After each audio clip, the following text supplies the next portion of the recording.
Stop recording. Button. Hey guys, welcome back to Tech Rants. My name is Q, and tonight I'm going to be discussing whether you should buy the iPhone SE in 2018. So, before we get into that, I want to say that I've been using this phone for the past month, and honestly, it is a stellar deal. I've got to say, besides the fact that I'm going to be paying on it for the next year or so, the phone itself is a stellar device, and honestly, I've got to say, best investment I've ever made, best phone I've ever owned. The battery life on it is, it does what it can. It's not bad for what it does, but honestly, this is one of the best phones that you can buy. Especially if you want stellar performance. So, go to the home screen. Sorry, I was unlocking my phone. All right, so let's talk about the specs. So it has a 4-inch Retina display. It's not full HD, but honestly, I don't have any sight. I'm damn near gone. But from what I can look and from the little bits and pieces I can see, it does look pretty good. It does have a 1.8 gigahertz dual-core A9 chip, which is the same chip found in the iPhone 6s, and surprisingly, the 2017 iPad. So, a little weird here. Well, not weird, but it's a little different, and I'll get to that in a minute. It is running on the latest version of iOS 11, which is iOS 11.2.5. This is the Boost Mobile version, has 2 gigs of RAM, and this one is the 128 gigabyte model. And it is the silver. I currently have it in a case, and it looks it's pretty decent. Just slate black kind of matches the silver tone. I like these raised dots on the back of the phone. If you can hear that, it has a 12 megapixel iSight camera with 4K recording at 30 frames per second. Does have a flash, and it does have a front-facing camera, which is only, sorry guys, adjust the camera, which is only a 1.2 megapixel, but I don't take selfies, but it does pretty good for FaceTime calling.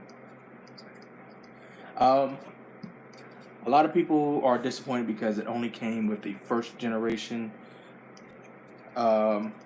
Touch ID versus the second generation.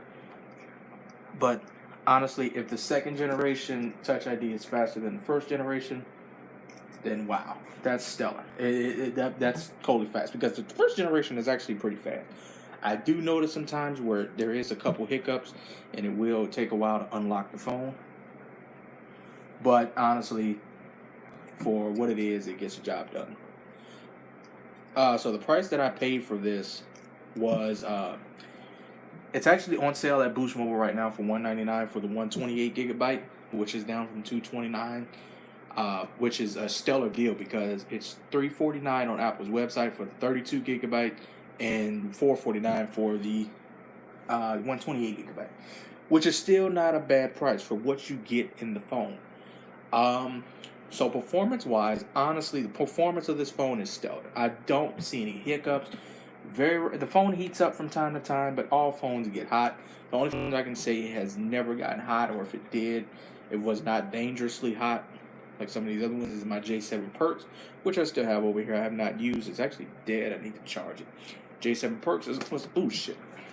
Get myself in the head. The J7 Perks was also the phone that had the best battery life. So, I don't know. I might go back to using my J7 Perks, but now I'm kind of stuck on the iPhone team. It does have a headphone jack, which they're saying that the iPhone SE2 will not. And honestly, at this point, I really don't care as long as it comes with the Lightning adapter that I can use. I do have an auxiliary cable that I use like when I'm in the car, and sometimes I'll hook up to a stereo. And that's the only time I would really care about a headphone jack, because I really don't talk on my phone that much. If I do, I don't have a problem putting it to my ear. I mainly use my office phone to talk. When I'm at home, I do use my cell phone to talk, but like I said, when I'm at home, I'll use the office phone because it's just more of a convenient for me. The battery life on it is not the best, but for the size of the phone, it does. Coming from a 3,300 milliamp hour battery, it lasts 2 full days on one charge, to a 1624 milliamp hour battery. I'd say it does get me through about a day.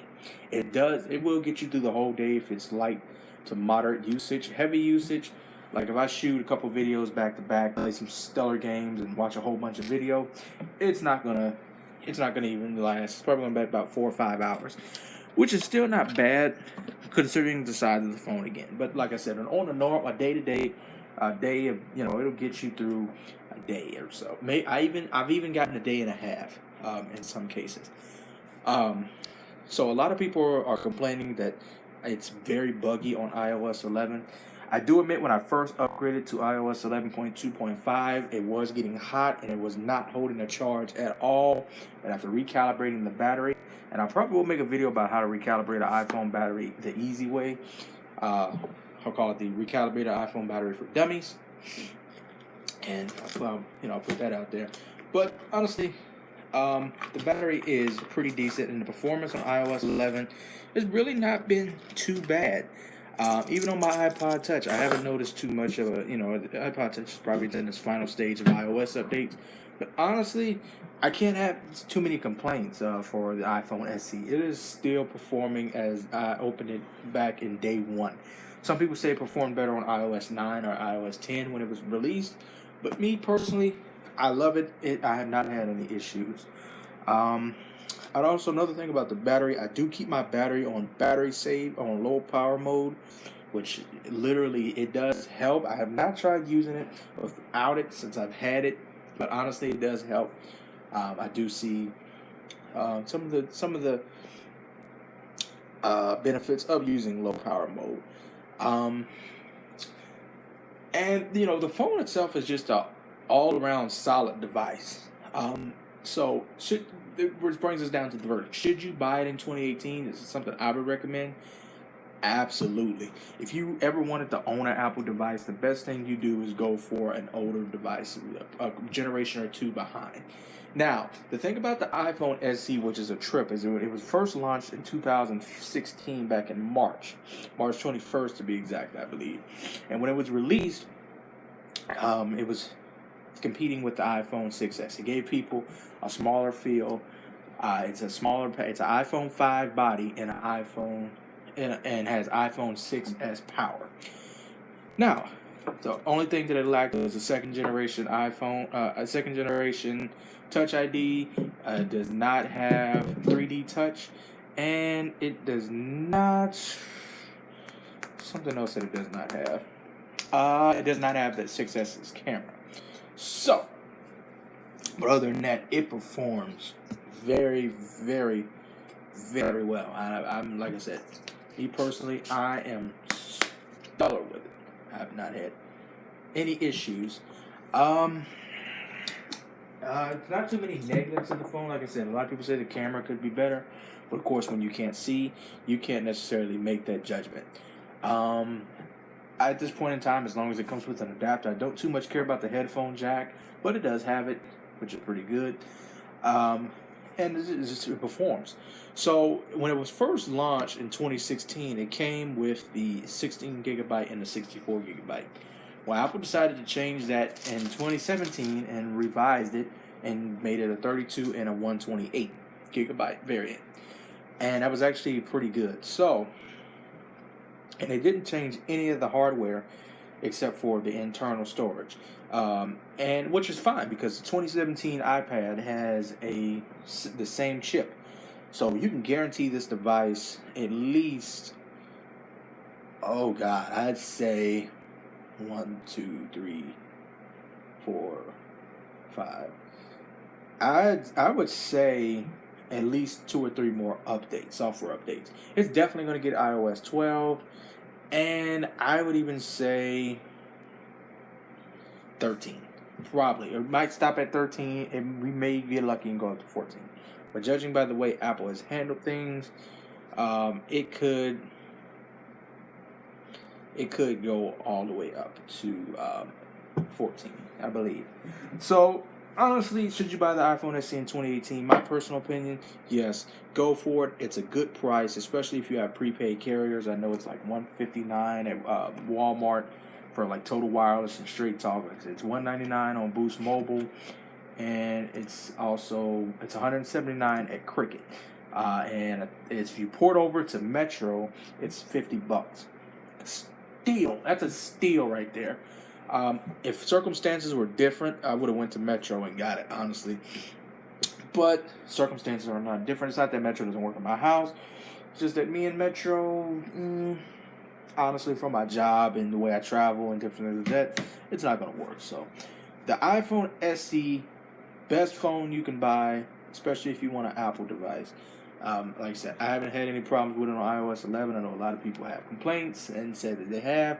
Me personally, I've been happy. I've been a very happy man. So if I had to rate the iPhone SE 128 gigabyte from Boost Mobile, I would have to give it a 10 out of 10.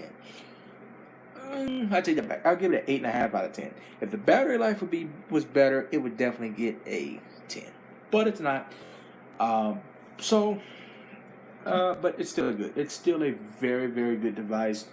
And I would certainly recommend it to anyone that want a flagship, especially an Apple device.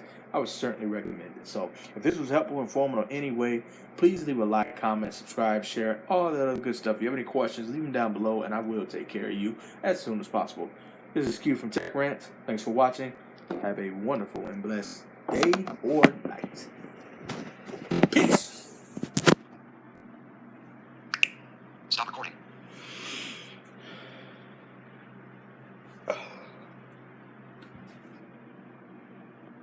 Stop recording. Stop recording. Stop recording. App switcher. YouTube.